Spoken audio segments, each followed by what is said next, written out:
According to the NCDC, Kwara currently has 3,791 confirmed cases of COVID-19, with 80 currently on admission. Since its first outbreak in the state, it has recorded 61 deaths from COVID complications. However, following the vaccination rollout in March, officials have described the exercise as one that is yielding results, as they have recorded a high number of vaccination with minimal side effects. Well, joining us now for more on the drive there is the state's Executive Secretary of the Kwara State Primary Healthcare Development Agency, Dr. Nusirat Elelu. Thank you for joining us on the program. Thank you for having me. It's my pleasure right here. All right. Tell us about the progress of the phase 2 vaccinations in the state. Okay, thank you very much. Kwara State also joined the rest of the country to roll out COVID-19 vaccination for second phase.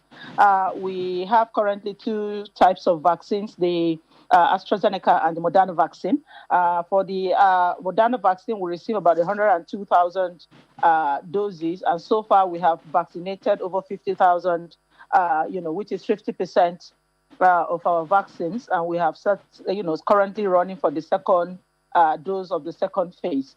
For the AstraZeneca as well, what we try to do is to cover those people that had vaccines during the first phase that hadn't had their second doses, as well to also cover additional new vaccination. So 91,000 AstraZeneca were also received, and over 50,000 has so far also been vaccinated in Kwara State. So the uptake has so far improved, of course, because we've had several communication strategies that ensure that quite a number of people that should be reached so far, are now converts and now agree to take the vaccine. And of course, because we don't have, cases of adverse reactions that, so to say, discourages people from taking the vaccines. Are there places that are hard to reach areas? How are you getting the vaccines to the most vulnerable there? And did you also receive the J&J vaccines? Okay, so far we've not received the J&J's vaccine, which is the single-dose vaccine that was actually, targeted at those in the hard-to-reach areas. So in the interim, what we do is that we have what we refer to as the temporary fixed post or mobile posts.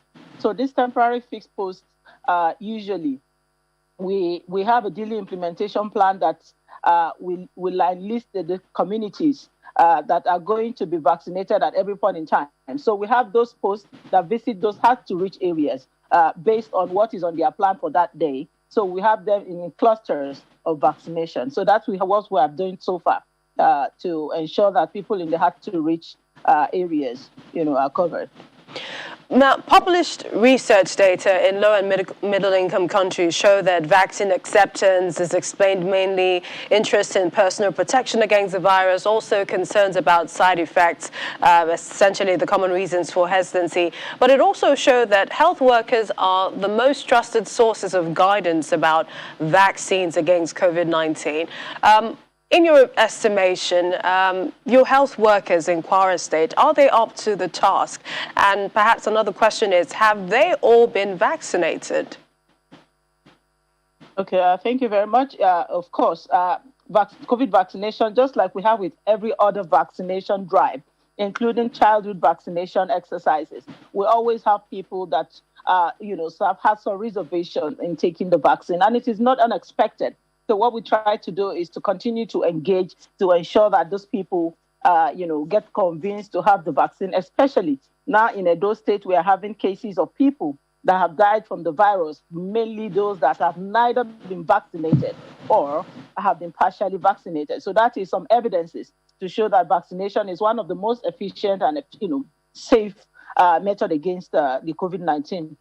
So as against the health workers, yes, we have some hesitancy, especially when we started the vaccination exercise in Kwara State. But, currently we could say that quite a number of our health workers have been vaccinated against COVID because they are frontliners. And we continue to ensure that our frontliners are also protected against the virus. My final question is, what happens to the vaccination waste? Are they thrown out? Are they burned? What exactly? The waste from vaccination. Okay, so we have what we refer to as reverse logistics. So in reverse logistics, the way we deploy the vaccines to our various health centers is the way they also come back from the health center to the ward collection site, to a central local government location, to the state location. So we have, for those bundle vaccines, we have the syringes and etc., where we have them by incineration, and while the vials themselves, we use the method refers to as the boil and bury. So what we do is to boil them at very high temperature where it neutralizes whatever virus is there, and then we bury. But sometimes we also have some after burying. Before burying we can actually do crushing. So those are some of those ways where we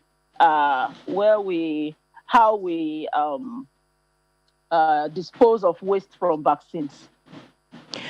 All right, we appreciate your time on the program. Wish you the very best in the rollout of vaccines. We've been speaking to the State Executive Secretary, Kwara State Primary Healthcare Development Agency, Dr. Nusrat Elelu. Thanks again for joining us on the program. Thank you for having me. Thank you for having me.